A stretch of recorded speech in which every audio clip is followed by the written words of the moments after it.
गंजाम भंजनगर विभिन्न कार्यक्रम में अंशग्रहण करिसेंती ईस्टर्न मीडिया अध्यक्ष सौम्यरंजन पट्टनायक। प्रथमे भंजनगर एनएससी चकरा विशोई छकरे एनएससी पक्षर खोला स्थान सौंदर्यकरण कार्य उद्घाटन करिसेंती सौम्यरंजन पट्टनायक और भंजनगर विधायक प्रद्युम्न कुमार नायक एवं एनएससी अध्यक्ष गोपबंधु महापात्र को एक विराट बाइक शोभायात्रा रे भंजनगर सहर परिक्रमा करी टाउन हॉल रे संवाद साहित्य घर पक्षर आयोजित सारस्वत समारोह कार्यक्रम में जोग देइथिले। दीर्घ समय धरी विभिन्न विषय आलोचना होइथिला। ओडिया भाषार व्यवहार उपर आलोकपात करिसेंती सौम्यरंजन पट्टनायक। ए अवसर में विभिन्न साहित्य घर सदस्य साधारण लोक एवं अंचल शताधिक युवक एथिरे अंशग्रहण करथिले। अनेकଙ୍କୁ साहित्य घर पक्षर पुरस्कृत करा जायछि। निश्चित कहबी आमे जो अभियान आरंभ करथिलु गोटे गोटे लोकर कार्यक्रम बा गोटे अभियान रे ए समस्या समाधान हबो नै। ये वर्ष वर्ष धरी ए अभियान चलिबा दरकार, सब बेले चलिबा दरकार।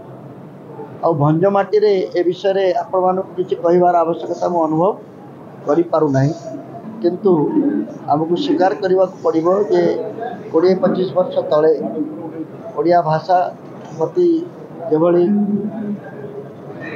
आभिमुख्य थिला से गोटे परिवर्तन मु तो निजे अनुभव कर आमे ओडिया कहि पारु नथवा जड़े व्यक्ति को ग्रहण कर देथिले अनेक किछि चापरे एबे समस्ते ओडिया कहवाई चेष्टा कर सरकारी स्तर में राजनैतिक स्तर में चेष्टा करवा ही गोटे विराट बड़ सफलता। संवाद साहित्य घर आम राज्यर गोटे अग्रणी संवाद साहित्य घर भाव में निजर परिचय तैयारी कर सारी।